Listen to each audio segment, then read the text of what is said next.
Ze is hallo? Blijven. Bist du sicher wegen dem? Yo iets niet, joh. Sitaki ubenza anikasirikie. Two outlaws on the lam, taking the back roads through America. You can't drink enough coffee for this show. And now it's time for Monday Madness with the Moped Outlaws, Greg and Mark. Welcome to another episode of Moped Outlaws. Today we're going to have some fun with our new friend, Joshua. It's so great to meet you, Joshua, and it's lovely that you could make time for us. Yeah. Well, that just says a lot about your guys' character. You're calling me a friend, and it must be something you've seen in me, something you read about me, and it just shows that you guys are trusting, and that's what we need in this day and age. We need to show a little bit more trust, and it always starts with self. So thank you guys for welcoming me as you just did, welcoming to your audience. Awesome. Real quick, like looking at the Acevedo plus you. Yeah, so that is currently, Acevedo. You know how things are always changing. Brand name could always change. Company name could always change, but that's currently my introduction to the marketplace. That is my brand as of now. It could always change, of course, but to have the public know who I am, that's my tag. That's Instagram tag, by the way. And is that your last name? That tag is on all my other stuff too, because I don't have an official, Nike check mark. So we just going with the last name plus you. Let's run it. And how do you building a brand? Yeah, how do you pronounce your last name? So my last name, if I'm not mistaken, so as far as my history goes, I'm French, Spaniard, and mixed with the indigenous of Mexico. So Indians and Mexicans and all that mixture right there. So those are like my three main areas. And so the Spaniard, that comes from the Spanish Acevedo. Acevedo. Okay. Acevedo. Did you ever see the one-man show? And shoot, I just spaced out his name, but it's called Latin American History for Dummies. John Lewis or No. Legamos. Leguemos. No, but that's one of the things. I'm glad you brought up just Latin America in general, because that's one thing that kind of like boiled my blood, is that my own family, well, at least one half, probably half of the other half, they didn't give me that. Maybe it was they forgot about me, neglect, but they didn't give me that cultural history. They didn't say, hey, this is your culture. These are, we're successful too. They were either too busy working themselves, but they didn't give me the download saying, hey, this is where we're from. This is where our people are from. Hey, there's also rich Latino billionaires. There's there's a whole lot of, and I'm learning this, just recent months, years, not, as a child. I didn't know that there was so many Mexican millionaires. There's Mexican billionaires. Yeah, and there's just so much to download from that. Meaning the point of it all is to not be ashamed of who you are. You know what I mean? Absolutely. Whether you're from South Africa, whether you're from Mexico. And I think a lot of culture gets watered down because of, just false stories. And then like people wanting to fit in, right? Like what is fitting in? But yeah, that is something that happened in my life, being a millennial, is that my own parents kind of like forgot to give me that download, like, hey, be proud of who you are. This is where you came from. This is your last name, so I'm trying to reestablish that on my generation, so that when my kids, they don't have to be like, oh, who are we, Dad? Where do we come from, Dad? I think you would like it because John Leguizamo, is that how you say his last name? Anyway. Leguizamo. Yeah. So his premise is his son comes to him being teased at school. And as a father, he wants to instill pride in his son and go, wait, I think his son was called a beaner. He's all, beaner, wait a minute, wait. And he realizes he doesn't know his heritage. And he goes to the history book at the school. There's one line in this thick history book about a Latin American aspect to history. He's like, wait a minute here. You'll like it. It's a very educational, fun, entertaining.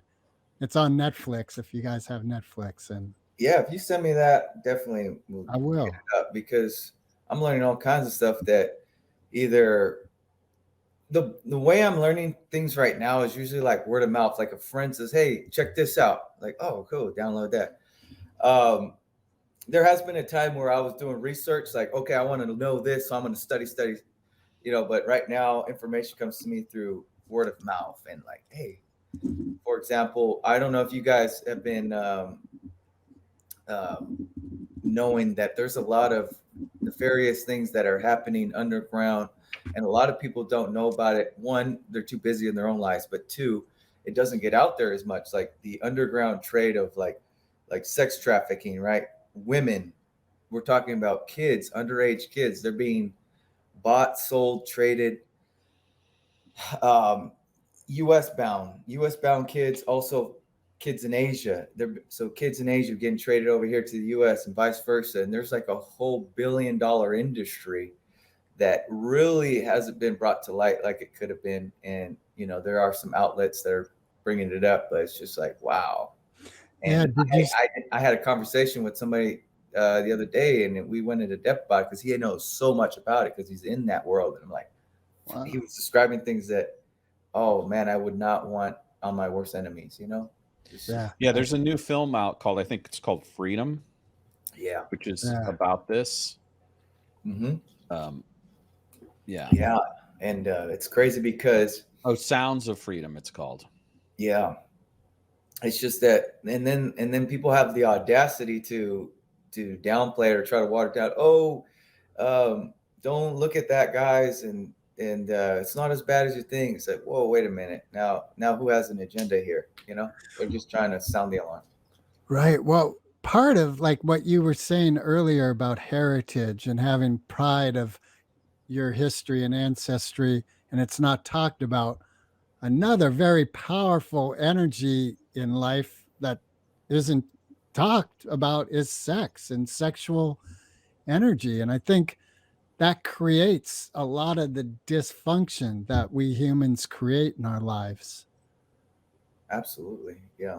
Yeah. The shaming of our natural God-given bodies is something that has caused more harm than what good.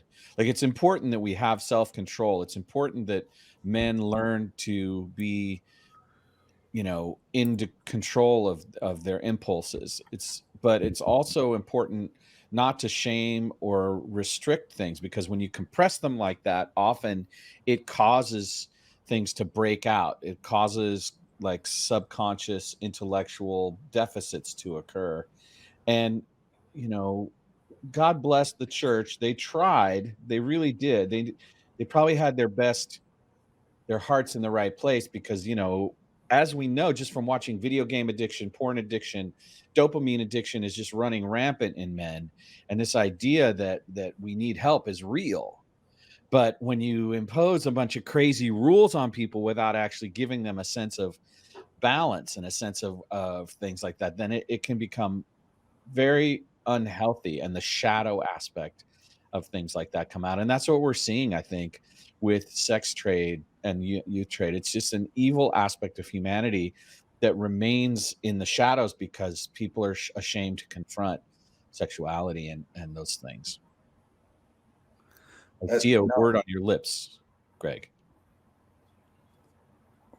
Well, I want to know, Joshua. Well, all right. So one of the things, like, you entered the Marines, as I understand it.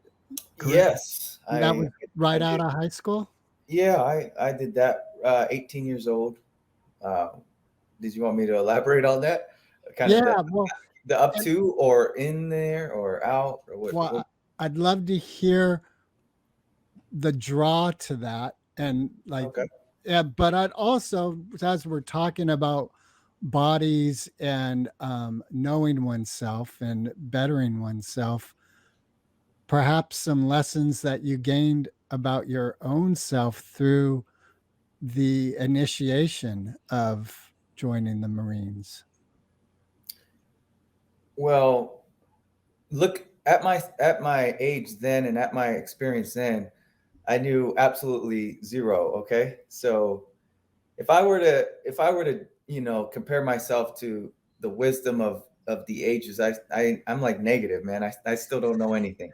You know what I mean? If God stood next to me, I combust into flames, because they say that you can't even look upon thee without his holy blessing and new spirit that he gives you, a new body, because we're not worthy. We cannot download what we're seeing, and our fleshly bodies are corruptible. He has to give you the uncorruptible. So in that regard, wisdom and just physical, I'm nothing compared to where what we come from. But at 18 years old, whew, uh, looking back now, I'm grateful to have life. I'm grateful to have an existence. But at that time, I would, in comparing myself to other people. A lot of people were way ahead at 18, but I was like negative. And I'll tell you why. I had a lot of self doubt. I had a lot of um, millennial issues, right? I was raised like with around all women.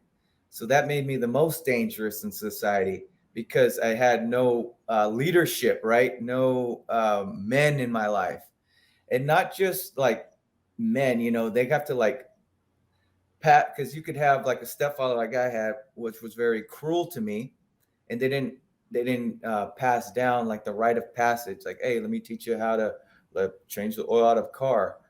It was, so getting into the service was a symbolism of, I didn't like my life, right? I wanted to escape. I was running from something. I wanted to die. And you're like, why? What could be so bad at 18? Well, I'll tell you. I was missing something. And when a man doesn't know, he's looking for extremes, And so I was emotional. I'm still am. I'm Latino. I'm going to be emotional. That's what we got. But it can be like exemplified when you don't have like boundaries and you don't have like life lessons installed in you. And so the Marine Corps, I thought I gravitated toward that because it was difficult. I gravitated towards that because I wanted to become something. I gravitated towards that because of the challenge. But really deep down, like if you asked me at 18 and interviewed me, I would have said, and I did say this at the time. They're like, "Oh, why'd you join the Marine Corps?"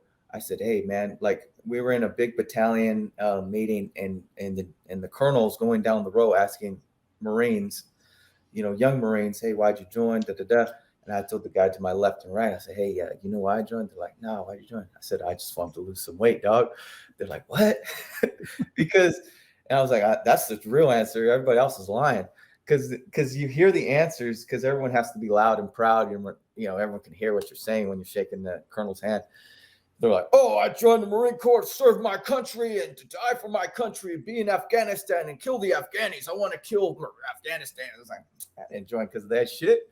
That's a secondary thing. That's something you learn. That's something you apply later. But I mean, pride in country, you don't really know what that is till you're in the service, until your camaraderie is built. But like, that's not the reason I joined. I joined to just have a girlfriend, simple, just to have somewhere I fit in, to lose some weight. I was overweight, and that created so much massive weight on me and depression, that I had to join, and I wanted to join infantry. And I'll tell you, this is how much power my family, my mom had over me. She's like, "You can join, fine." Like this is over like months and months and years. So I'm summarizing it in a couple sentences here. Okay, you can join, but you got to join a non-infantry MOS. I'm like, yeah, whatever. Let me just sign. So technically, even up to signing, I didn't have any control of myself, So, but I'm thankful. I learned a lot. I was an instructor, by the way. I was a nuclear, biological, chemical defense specialist. in the Marine Corps. Nuclear. So how long did you serve in the Marine Corps? And were you part of the Marine Corps ROTC in high school? I did that in San Jose for a little while, but I didn't like the program, so to speak. We went to like a 3-day boot camp with some like Navy SEAL Marine guys. That was super cool.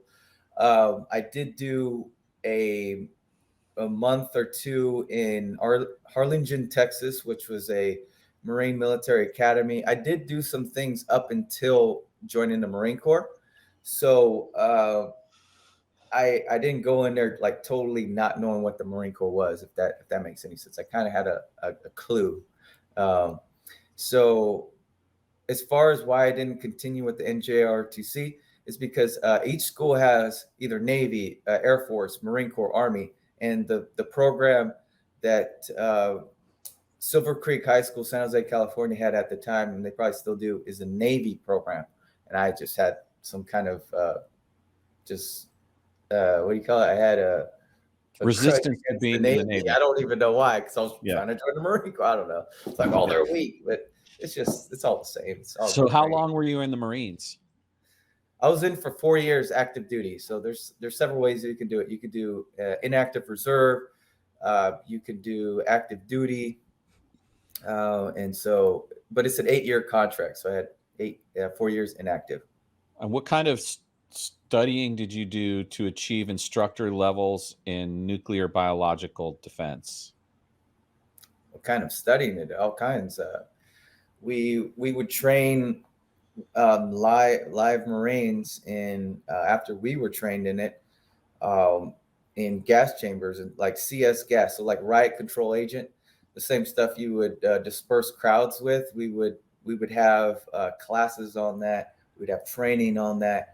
We would have Marines go through it with their gear on so that they would have confidence that their gear works. So when they're in a live chemical or biological environment, they know how to don their gear, how to use their gear. They know that it works, so on and so forth. They have suits. Okay, they call them mop suits. They have a mask. We seal it off. So there's a whole lot of training. There's signs and symptoms classes that we go through to say, okay, what kind of warfare agent is involved in the situation, stuff like that. You guys seen the movie The Rock, right? Yeah.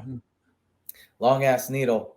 This long, we're talking about like VX gas. So that movie has some truth to it, but it's not all the way true. Okay, guys. So the stuff that we dealt with is there is chemical warfare agents that will kill you in 60 seconds. It is called VX. It's called VX. Believe it. Call it. I don't know if they call it VX gas. They call it VX as in the name. And what it does is it attacks your nerve endings in your body. And so there is a needle that is called like atropine 2-PAM chloride, and you would hit it not in your heart like in the movie. You would hit it like in the meaty portion of your thigh, right? And you would hold it there for 10 seconds because it's a spring-loaded needle that starts shooting this antitoxin. Yeah. So and what it does is your nerve endings are right here, and this will go ahead and coat your nerve ending so that the agent doesn't get to it first, and then make you all your muscles tense up so tight that you break your back, your heart stops, things of that nature. You choke yourself to death.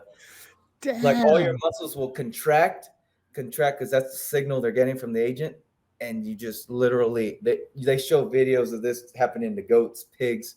It's just like your own bones will snap. It's weird. Like it's just weird. It's kill you. So were you deployed into country in Afghanistan? No. That's the thing about the service that people don't understand. It's like when you're in the Marine Corps, like everybody raises their hand. They're like, hey, yeah, put me in the front. I want to go on a mission. I want to go in danger because, that's how they train you. Hey, we're training you for this. So you're ready to do that. So everybody's ready to go, but they literally cannot have everybody with a rifle on the front line. They can't. It's just, it cannot support itself. So like for every one infantryman, there's 7 supporting him. That's where they need everybody. Hey, we need you to fucking beans, bullets, band-aids. Okay. We need you to fucking do the admin work for his NJP because he was drinking last night. We need you to stay in the fucking chow hall. That's where we need you. You know how to shoot a rifle, but we need you cooking up some meals. We need you to freaking be medical for these guys because he's got a broken leg now. We need you to carry ammunition to the front line. Like, fuck, I want to be a hero though. No, motherfucker, you're gonna do what we tell you to do. Oh fuck, but I got a bunch of people back home thinking I'm killing people. Yeah, dude, just carry the fucking devil. You got me? Yeah, okay. You know what I mean?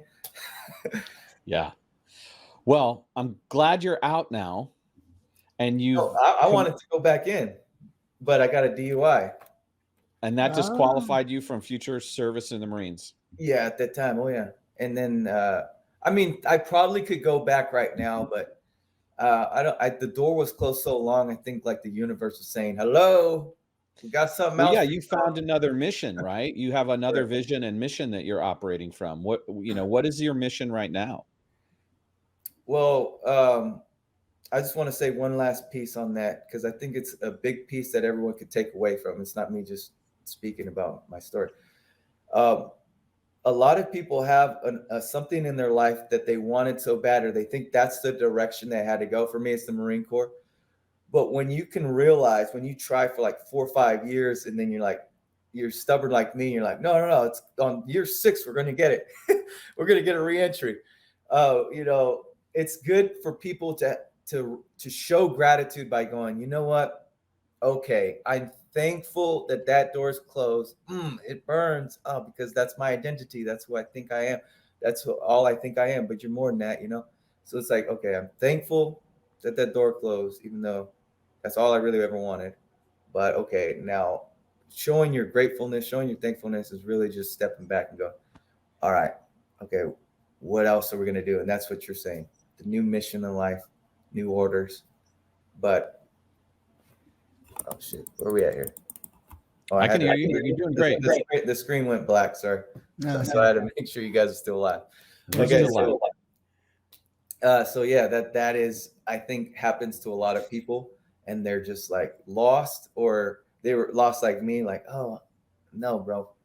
But it's not just an overnight thing either. So definitely a journey. But yes, the new mission of life. Let's talk about that. Well, I got a question for you before we dive into that, because you've spoken a lot about how you really didn't have your life. The women in your life had your life. Yeah. And you seem like a gentleman now who has your life. Yeah. So how did that go over when you started initiating that in your relationship with your mom and the other women who at one time had your life? That's a good question. You see, a lot of my lessons learned were like self-inflicted. Okay.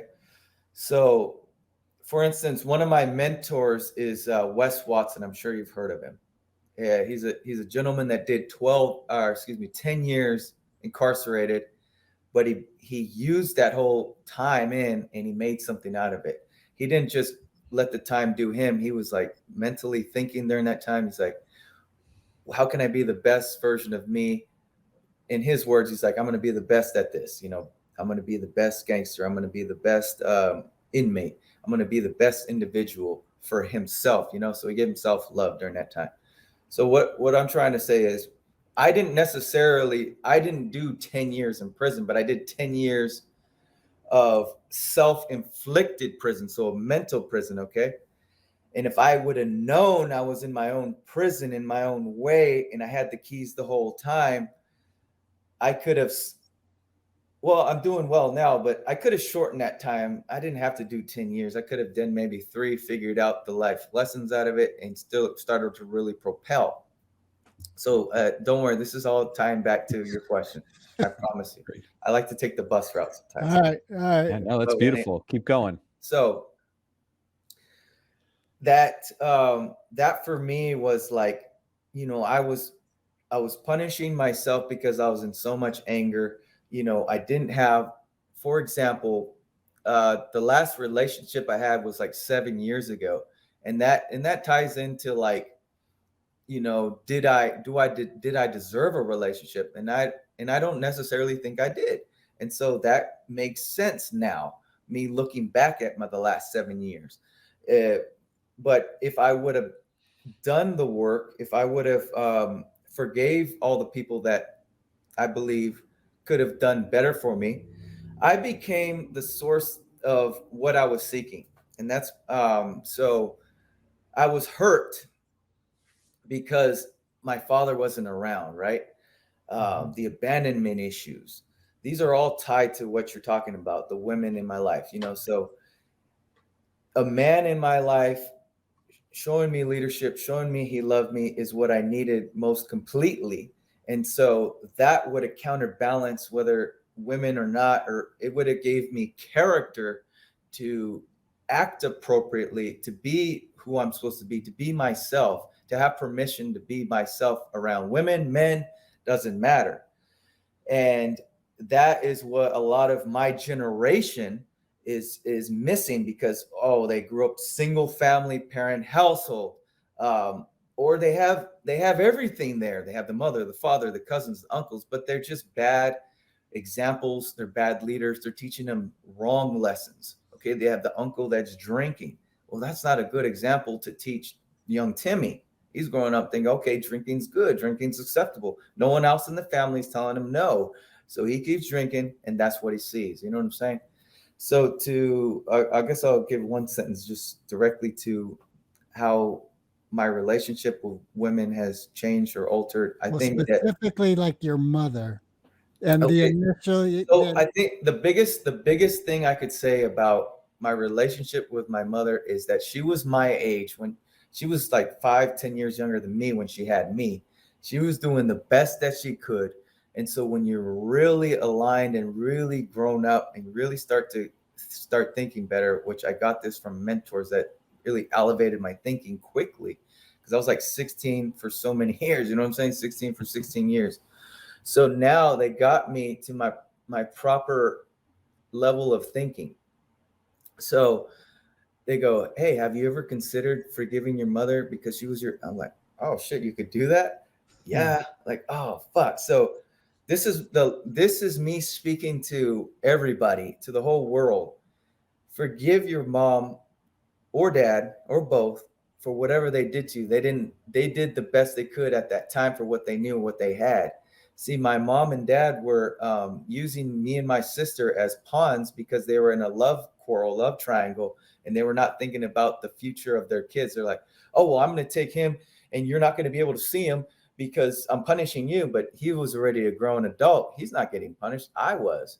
And so these are lessons that are so, profound, but they can be overlooked so easily because people are just in their lives, just living it and not looking about what are the implications that we're setting here, the tone for this young woman, this young man's life, because you wanted to play love triangle and they're still in love to this day. Can you believe that shit? My mom already got remarried. My dad already got married, but you could tell they still love each other, man.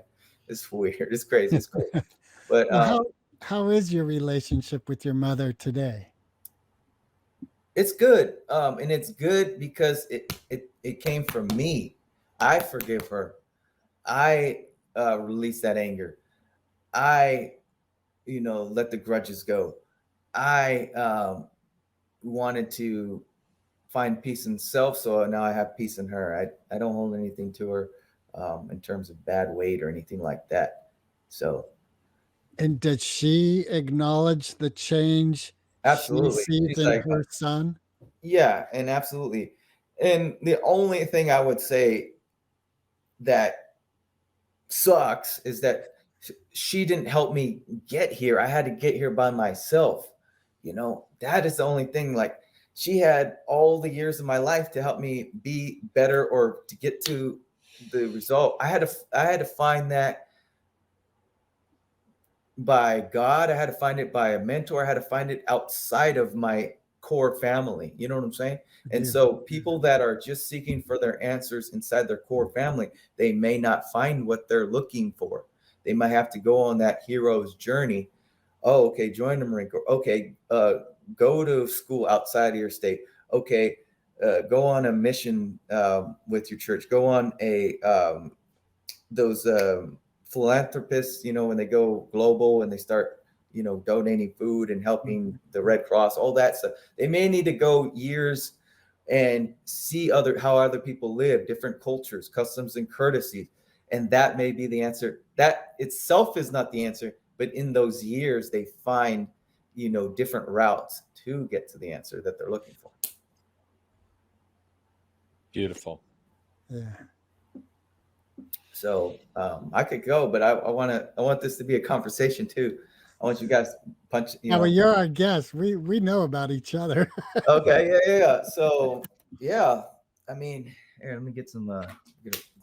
Joshua, there's something in the male American ethos, this kind of heroic sort of ideal about being on the road and being, your face in the wind. And I'm wondering if you've ever wanted to kind of ride a motorcycle around America or anything like that. Oh, all the time. I've been wanting to do that. I wanted to escape my whole life as far as adventures and this and that. But I also had this subconscious thing, or maybe it was the lie that I was being told, oh, you have to show loyalty to your family. You can't leave. You're a Latino. You can never leave the nest. You can never leave the nest. Loyalty to your mother. Loyalty to your mother. Mama's boy. Mama's boy. So there was also a contradictory story as well. And that contradictory story was always outweighing my adventure side, the Marine Corps side, because after the 4 years, I came back home, and that was one of the biggest mistakes I ever made in terms of growth, in terms of learning more, in terms of keep progressing. Yeah.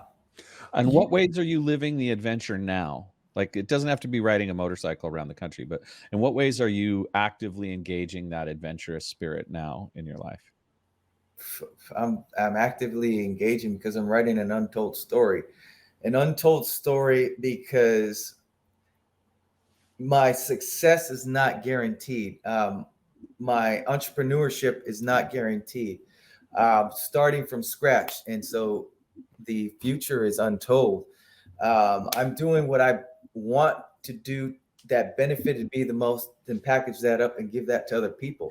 Now, will the world receive it open hands? They might go, no, that's trash. I'm saying, well, this is gold to me. And I know it's gold to somebody else. I just don't have enough eyes on me. They don't understand exactly what I'm offering. They don't know that we could take them from Pain Island to Pleasure Island. They're like, okay, what do you mean? So I just need to get my message out there. I'm taking risk right now. So quite literally, all my financial all my time, all my investment is in a business. It's not guaranteed to work.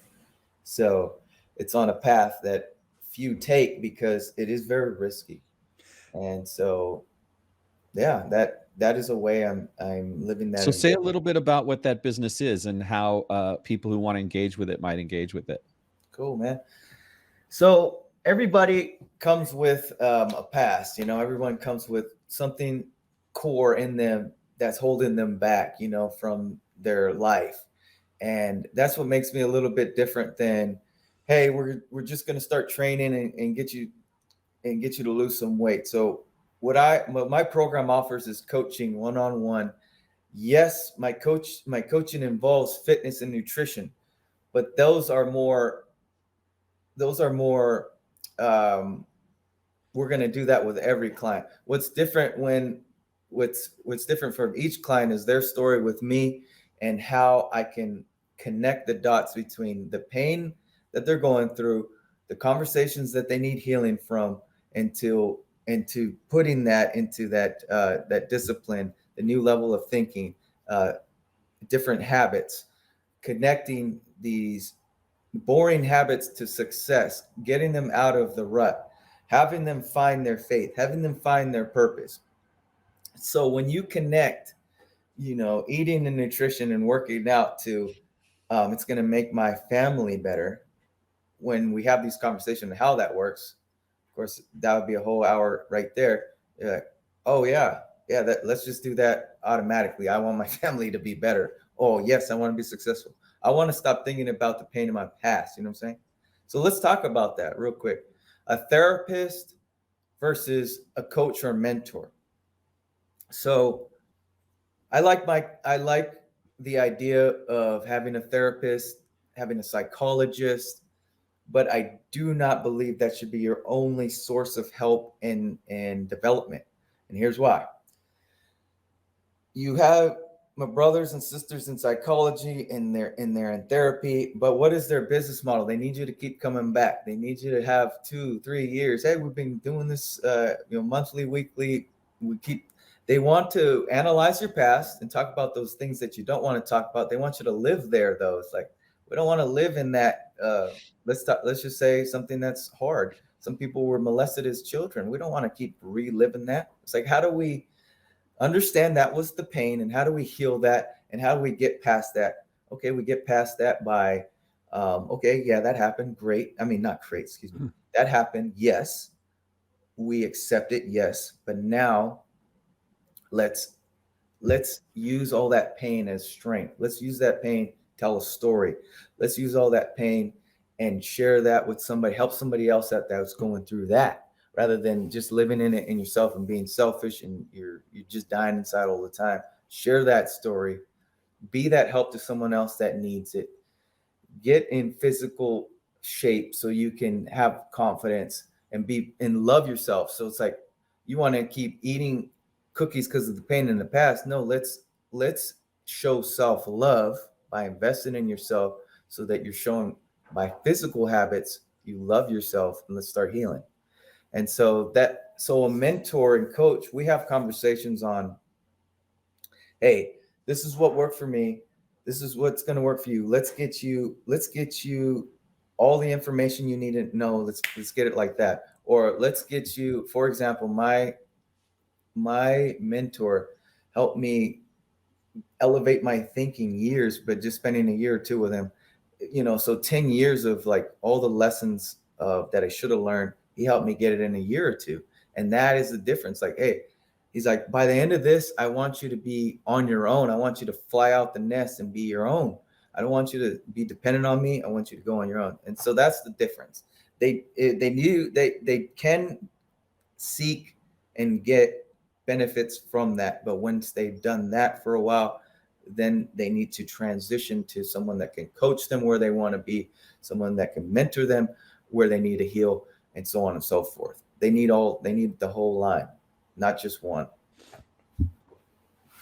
Awesome. So how do people get in touch with you if they want to be mentored by you? Okay, so they can reach me at my tag right here on Instagram. If they can't reach me on Instagram, I have a LinkedIn account, which also has the same tag, Acevedo plus you. If they don't have a LinkedIn account, I have an email, professional email. It's Joshua J@AcevedoPlusYou.com. You can reach out to me. Beautiful. You're speaking my language, brother. Like, I totally get what you're saying about people not being dependent on their growth and mentorship and all of those things. It's really wonderful to hear that coming from you. And I see that answered my question about what your current mission is. Yeah, I don't want to because I realized, and I got this from my mentor, like what hurt me the most is like, I don't want to pass that burden on to someone else, because that's like a massive burden. Let's just talk about something simple. That's even biblical. All right, keeping your word. There's so many people out here that they hear it, they know, yeah, you should keep your word, but do they actually feel bad if they don't?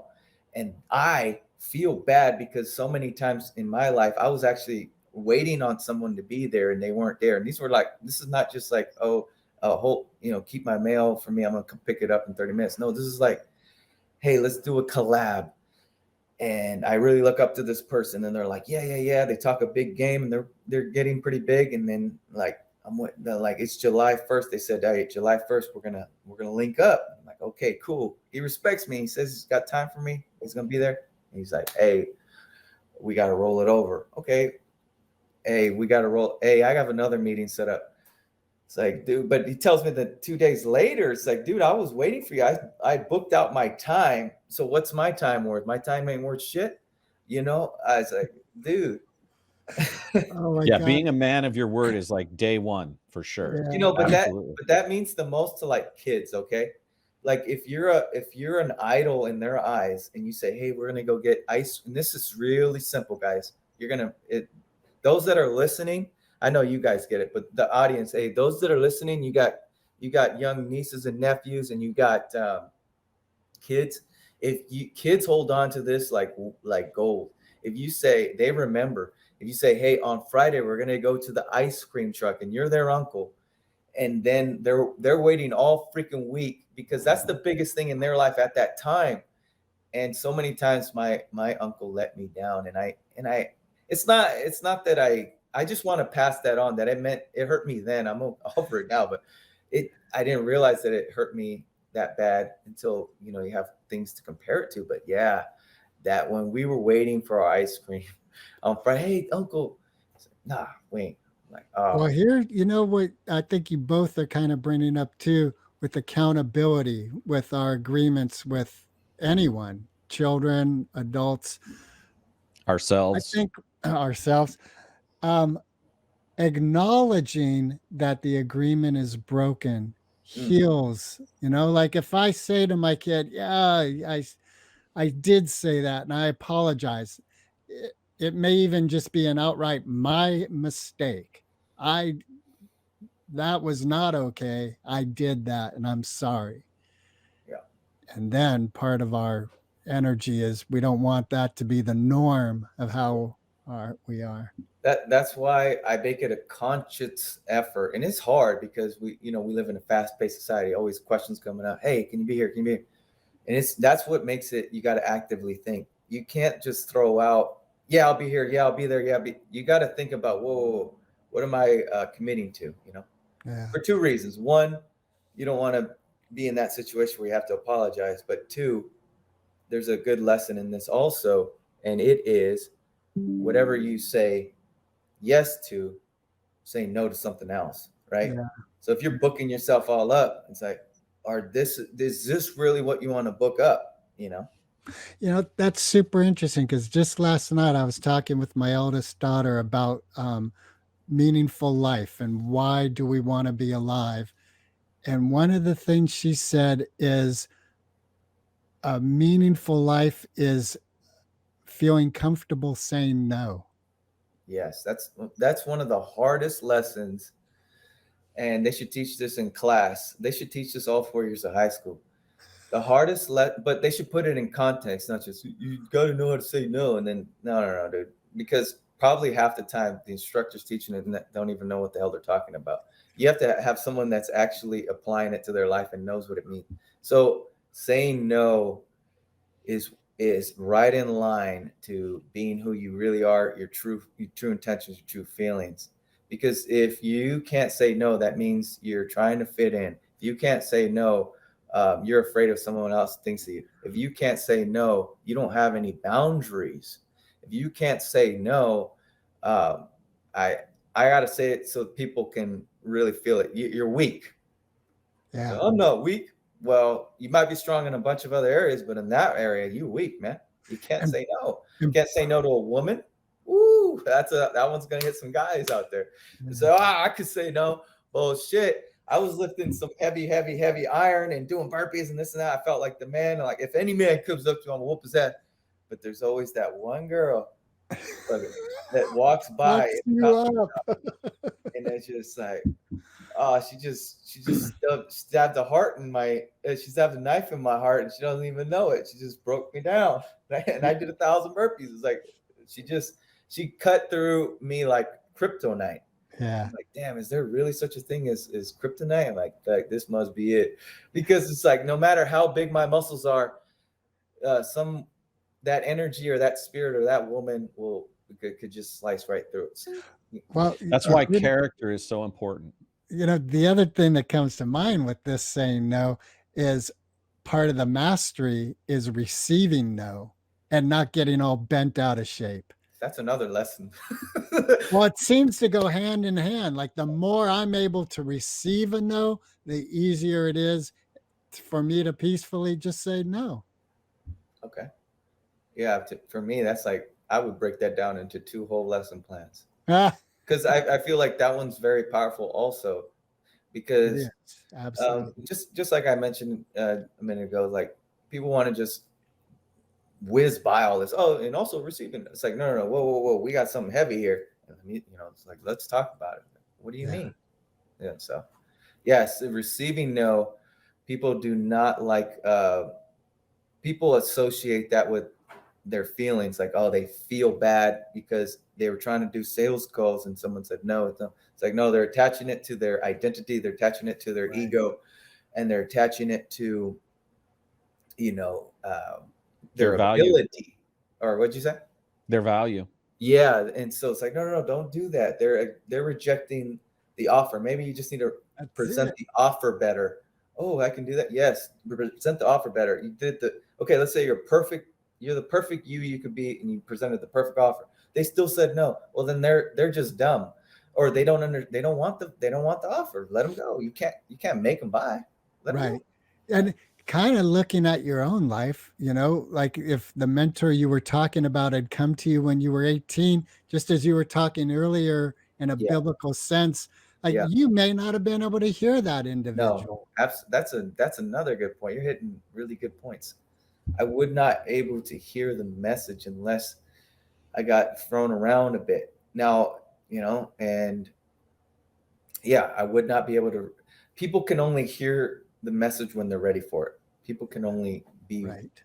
That's when they're ready. Right. Right. All right. I have a quick question, which may be a super quick answer, but Yeah, I see a lot of Post-its behind you in the background there. yeah. That's how my brain works. I don't want to forget ideas. I mean, I got Post-its right here, dude. Oh, you I sure don't. do.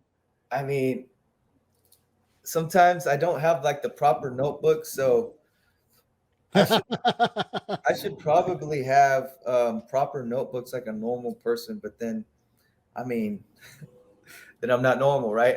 I'm not crazy. I'm just not you. Well, that's it. That's it. Well, If there's it's something real working, about programming the visual cortex and using that visual cortex to influence the subconscious mind, Joshua. So Yeah. you're not wrong. Hell yeah. Definitely. Let's see. I'm looking at my notes here, or my notepad thing here, to see if I could pull something out for you guys.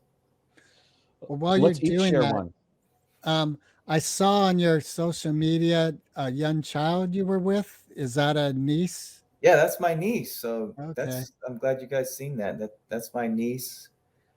So when And you talk about the uncle promising ice cream on Friday, yeah. One of my mentors like, oh, she's gonna be wrapped around your finger. You're gonna be wrapped around her finger. I'm like, no, I'm not. No, I ain't. She gonna do nothing. And he's like, oh yeah, oh, she already got you, dog. Whatever she wants. that's so beautiful. Oh, you can say no to your niece. That's going to be an important lesson for her.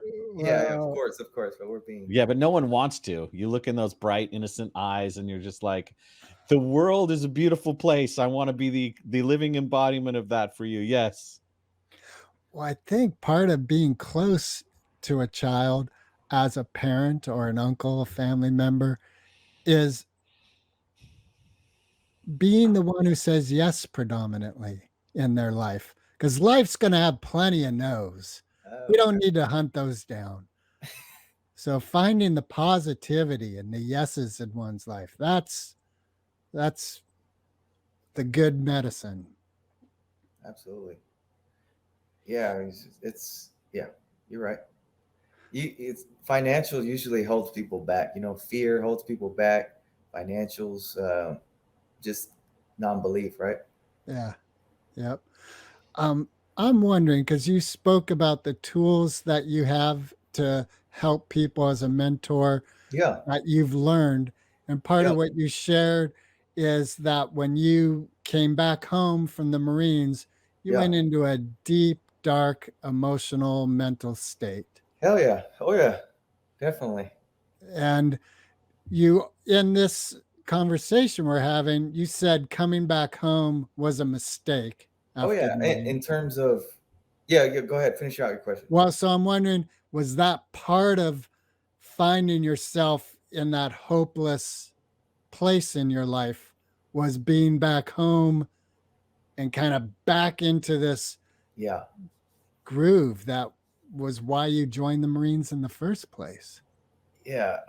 Um, so it kind of ties into like getting around negative people again, or going back from which you've came. If you've came from, it's like, see, I want to connect it to people in their own lives. Like, let's say you became successful and you became something, you became a millionaire, and then you're going back home to the south side of Chicago and hanging out with the old homies. Well, the old homies got bad habits. The old homies are freaking still shooting people on the block. The old homies are drinking. You're like, hey, I don't do that shit no more. The old homies are talking about, weed smoking and negative things. It's like, dude, I don't give a shit about any of that. They're like, oh man, life's hard, life sucks. And you're like, I just experienced a whole nother evolution, a whole nother way of thinking, a whole nother group of people. They're on some other shit. And you guys are just, taking from me. You're not giving anything. I came from people that are giving, like leveling up, hands up, okay, lessons learned. Okay. Help each other out. Okay. Carry my pack. Okay. It's just like, and okay, let's get the next rank up. You know what I mean? Like, just if you're going back home and your hometown and your home people are just really dark energy, really dark spirits, in terms of like, if you haven't found your faith yet, at that time I hadn't. So it's just like, I didn't understand anything was going on. So I'm going back to the cesspool, if you will. Negative people that don't believe in me. They didn't. I had just completed Marine Corps 4 years. They don't even know what that was. They don't even know what I did. So they're talking to me like I'm nobody. So that demasculates you. That takes away all your accomplishment. That devalues you in sense, if you let it, of course. But that's what it was doing to me. It's like restarting. I was like, I just restart, dog. Like, whoa. And it's just, you lose all your juice, all your momentum, all your gain. I just went from a place where they respected me. Now I'm going to a place where they don't respect me. I mean, it's not rocket science, but it was for me then. I didn't know what the hell was going on. I just know that I was losing. So how did you take your first step out of that hell? Good question. First, I had to understand that I was in hell. First, I had to self-analyze. First, I was fighting myself, not knowing I was fighting myself. I was getting court cases because I was fighting police officers. I was fighting the state of California. A sheriff would come up to me, because of a call that was initiated from the rail yard attendant. Rail yard attendant thought I was just an average civilian. She started going off at the mouth. She didn't know I just come home serving my country. I just get on the rail ticket thing, and I didn't pay the $1 fare, $2 fare. So she gets on the radio like I'm a transit, she starts saying, "You're a degenerate. What's wrong with society?" And she doesn't know I'm in a position more elevated than she'll probably ever be. And I was in, I had secret clearance. I was in rooms that you guys can only imagine. But here, if I may, because one of the things she was doing is reacting to your actions, and your actions in that moment were a degenerate. Right. I don't disagree with you. It's just that that back then I was looking for an enemy to fight, right? Because I was mad, but I didn't understand why. I was like, what's going on? I didn't put all this together. So I was being unbecoming of a gentleman, unbecoming of a Marine, if you will, because I was, back home and being stupid because I just gotten a DUI. So I was like, I was going from lows to lows to lows, not paying a $1 ticket for a fare, and then, I'm going from a high elevated status to freaking now sheriffs are being dispatched. When the sheriff showed up, even in my stupidity, then I knew, okay, they're the authority. Okay. Yes, sir. No, sir. But this is how it popped off, because it's karma, right? It's karmic debt. So when I'm talking to the sheriff, I'm like, shit, okay, sit down. He's got the scene. He's got all geared up. I'm like, yes, sir. My social's this. My real name's this. Here comes the other sheriff from behind. And I'm just such in a combative place and fit, from the training and mentally. So the guy starts grabbing me, and I had never been arrested before. So I go like, hey, what's up? And I should have just complied, but I didn't. So we go Nick Map, or we go the rolling, which is like we're grappling now, me and another sheriff. Right. I remember we were rolling in the dirt, right? And he's getting pissed. He's like, oh fuck, this asshole, we're gonna fuck him up. And I seen his keys flying, and I seen his utility knife flying in the air. I'm like, oh, I'm thinking to myself, like, oh fuck, they're gonna turn it up to a 12 right now. Yeah. Because now I'm embarrassing them. Now we got a scene. Now they got to show me who's boss. Yeah. So I'm rolling with this guy. He's trying to cuff me up. He can't because I'm too good, I guess. And he outweighs me by at least 30 pounds, and he's got his gear on. So I'm like even more pumped up to like embarrass them. So like, I'm just a small guy. And then here comes the other sheriff. This is a true story. So he started punching me in the face. Well, the other one's got me wrapped up like a bear hug. I'm like, fuck, this is fucked up. So I'm like, help, just trying to be a YouTube sensation or something. And so they're punching me. I promise you, this is not a lie. Well, I'm going to tell you what he said when you get back to the station. So then they get me down, and they're like, all right, motherfucker, we are going to tase you now. I'm like, and this was after like 5-10 minutes. I was like, all right, I don't want to be tased. All right, let's do it. So we're in the back. They throw me in the back, and they're like, I'm like, hey, can I get some water? They're fucking quiet the whole way right there. And when we get to the station, the nice guy, the one that was talking to me, he goes, hey, yeah, I was punching you. I see that you're military. Yeah, the only reason I stopped punching you in the face and didn't give you, black and blue bruises, the only reason is because you were military. So basically what he was saying, and which I got really upset, was that he was going to like break my face if I didn't have any kind of backing of anything. I was like, that's fucked up. That's a fucked up police force. Yeah, that's real. I was like, damn, dude. And then I was upset because I'm like, hey, I wanted to talk to you on the bench. I was sitting down. Why'd your buddy, good cop, bad cop, come and jump me? So, well, I can't have any control of that. I'm like, so you guys don't have any control of each other, no accountability. A guy wants to talk, he's compliant, and the other guy just comes in. That's like a free radical. That was years ago, but I hope it's gotten better because that was just one arrest. Yeah, it probably hasn't. But going again to the question of how did you take that initial step out of hell? And you said first you had to recognize that you're in hell. I just wanted to take you guys on that little story, but I found out through, like, I did go through myself some therapy, but I was focusing on the wrong things. I was on a path of self-discovery. I was working out, seeing no results. I was searching like all different ways, and so finally I took a couple years and just moved in with my uncle, where I was living in a trailer. So and everybody hated this uncle. So I'm like, shit, at least I can relate to him on something. He was a black sheep. I'm like, shit, I'm a black sheep too. Let's join forces in terms of let's live together. His wife had just passed away, so he was in turmoil that way because she died of cancer, had it all over her body. And I joined one of the coolest gyms because of her. She wanted to work out with me her last few years, and I did that with her at her gym, and it was a really great experience. It's a whole other story. But so we lived together. I was like, in my mind, okay, I'm going to help him cope. He's lonely now. I'm lonely in spirit. So we lived together, and I was doing construction then. But I was finding out, what I'm going to be doing. I started a company then. A tree company.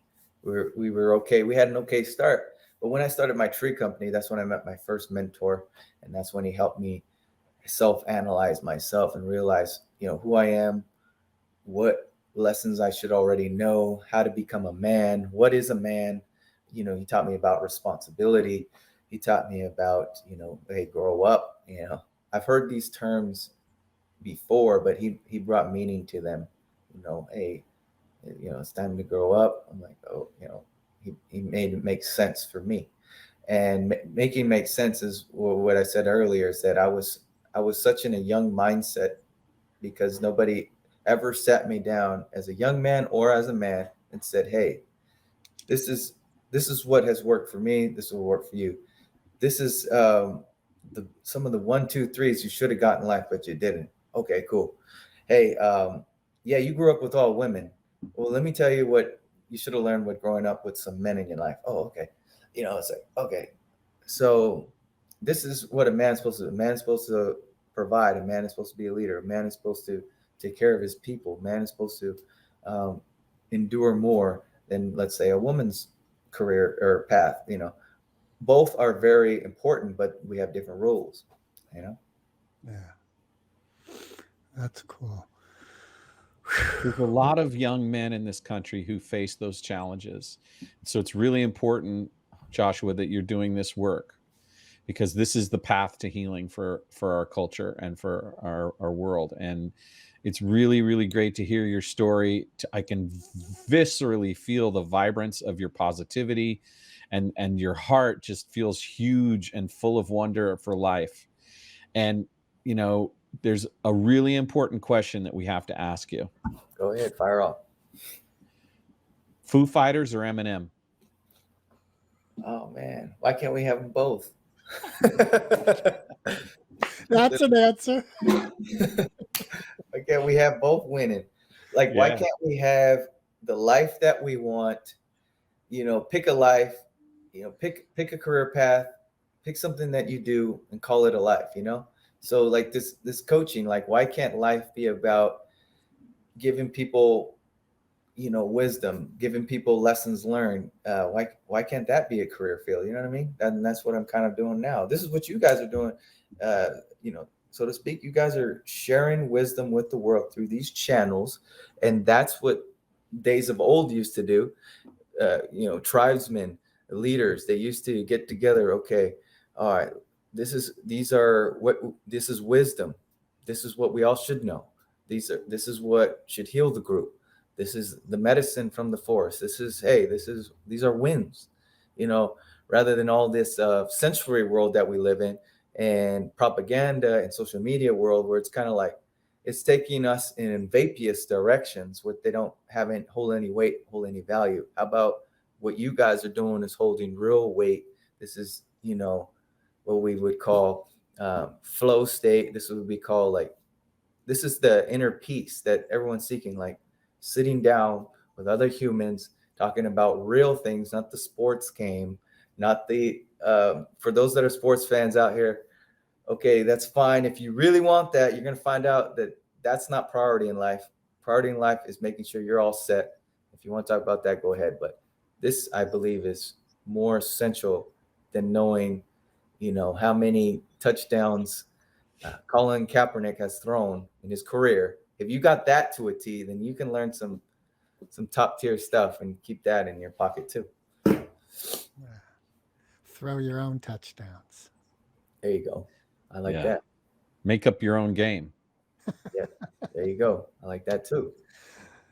But we lose focus of that because it's like, who's our leaders in society? It's like, okay, well, rap music. I listen to rap music, but I wouldn't go to a rap artist for spiritual growth. I wouldn't go to a rap artist to learn how to heal myself. No offense to any rap artists out there, but that's not my first pick. There are some like Kevin Gates. He's had some pretty cool YouTubes. I don't know if you know who Kevin Gates is. He seems pretty high IQ, but that's not his main goal, is to help people and heal themselves.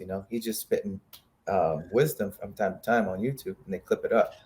But go ahead. There is a spoken word rap MC that you might want to check out, KRS-One. KRS-One. Okay, let's do that. You know, if it's to help people, let's go. Yeah, Well, you know- KRS-One is bringing the knowledge for sure. One thing, I was listening to a podcast with Paul Anka. Are you familiar with him? No, sir. He's a crooner from like the 50s. You know, he wrote a lot of very famous old tunes like My Way, the Frank Sinatra song. And he's a crooner, you know. But he was saying that in his genre of music as a musician, the peers of that genre don't check their ego at the door, because someone was saying, what about like a three tenors tour where like you and two other crooners toured? It would be huge. And he's like, it doesn't happen. And he mentioned how in the hip hop rap game and country game, they know about joining with other artists and creating something together. So I mention that because I think a lot of people listen to rap and they hear just the gangster words, and it just seems very off-putting. And from hearing Paul talk, behind the scenes are individuals who know about working with others and creating something together. Yeah, absolutely. One of the big lessons I think in people's lives is hard to analyze, because it's like you have to have someone be really honest with you, and that's what you get from a coach or a mentor. It's like the therapist won't tell you, hey man, you got this motherfucker has a big ass ego. I hate this piece of shit. Hey, let's talk about, hey, how you doing this week? Hey, they're too nice. You gotta have both, man. You gotta have someone say, hey man, you're fucking up this way. Because when they hear it like that, it's like, oh, now I'm paying attention. He don't give a shit if we're friends or not. No, you want someone like that in your corner. I'm laughing because Monday there's a men's group that Mark turned me on to. And Monday I was like, yeah, I don't really need to go to this thing, you know, whatever. So that's why you should go. Like, you are resisting this so much, blah, blah, blah. Yeah. Like, yeah, whatever. And I ended up going because I like, Mark is so insistent. Maybe I should check this out. And at the end of that experience, Monday, I was a better person. Yeah. Yeah. If we just do what we feel like doing or just listening to ourselves, sometimes we might not make the mark in life. You know, we need that accountability factor, whether that, for me, I use Instagram as an accountability factor. I use other people that are, know about my life as accountability factor, Go ahead. Well, and I'm just going to say two things. One, we all know that with the internet, the trolls exist. Yeah. So take that with a grain of salt, and also, ultimately, our creator wants us to know who we are. Yes. We were not created to live in darkness.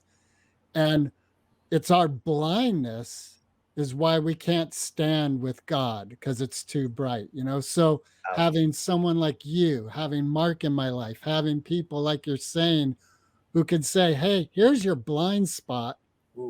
Because more often than not, I'm not going to look to my blind spot. I don't even know it's there. Yes. So that brings me closer to that divine nature, so I can stand in the presence of God. Wow.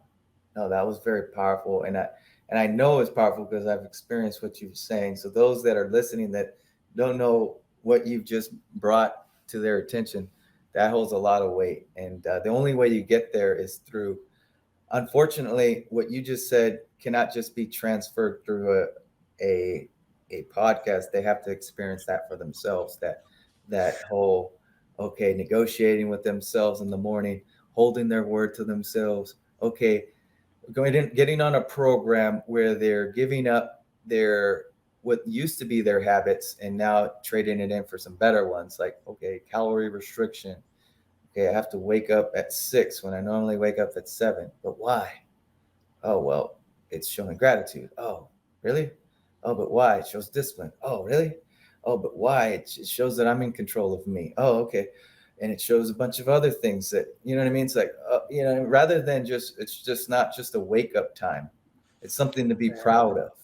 It's Yeah. something showing God, hey, I'm going to use this hour to meditate, which I normally never do. That's what the person's saying, or to spend at least 15 minutes of that hour, reading words out of the Bible, because it does something spiritually, because you have to believe that it does. You see where I'm getting at? People just stick to it and they want to keep it at a surface level so they don't have to do it. Oh, just waking up early. What's the big deal? It's like, bro, I'm going to take you to a place you've never been before. Yeah. What? Yeah, and once they taste that little slice of what creation is for, they never want to turn back. Once you really get it, never want to go back. It's crazy. And then you feel bad going backsliding a little bit, but you're really not. Like, for example, okay, so I'm up like at 2 and I usually get to the gym at 4, but some days I get up at the same time, but I didn't go to the gym. If I go in the afternoon, and some in my mind says, oh, you're losing, that's a loss. It's like, whoa, wait a minute. 6 months ago, I wouldn't be having any program at all. It wouldn't matter if I went to the gym or not. And yeah, I didn't have results, and I do. So it's like you gotta compare yourself to freaking where you came from, not little tiny adjustments in your schedule, because that's how you want to foresee. That's how you're going to plan out the day. It's still you can still mark that up as a win because you had control of the situation. Hey, we'll wake up at 4. We're still going to ingest some protein. We're going to hit the workout in the afternoon because it's warmer outside. As long as it makes sense and you're not, going crazy. Hey, I'm just gonna go to the water park today. What I mean? Like, okay, well, are you still gonna work out? Well, isn't that a workout? Well, now we're talking different now. Yeah. We go you get a workout and go to the water park. Ah, damn it, Josh, you had to get me. Yeah, do them both. Yeah. Oh my goodness, it's been so great to have you to the party, and I just want to invite you to stay connected. Like, when this is over, that doesn't mean the communication between us has to stop. So let us know how you're doing. Let us know if there's something we can support you in. And, God bless you for all that you've done for this country that we don't know about, and all that you're doing for the young men that are in your sphere of mentorship who are going to grow up to help make the world a better place. Amen. Hey, cool, man. I could go on one more point, or we're done. We're done. If you got another point, I think let's give it a shot. 3 See what minutes. happens. Okay, let's go. All right, let's talk about the influencers in the space that people are gravitating to, or they're in awe of. I just want to just let the audience know that yes, they're doing good, but sometimes the bigger influencers, they kind of forget about the little guy, So sometimes someone with a smaller audience will ask why they're in the space. Why are they starting out? And for me, I'm starting out to help the person that is me on the other side. Me in terms of they're starting where I'm started, and they're not as fit, but they want to be, or they know something's wrong with their life. And that's why I got on the social media space. That's why I started this career field. And so it is not about, of course, I need to pay the rent and all that, but that's secondary.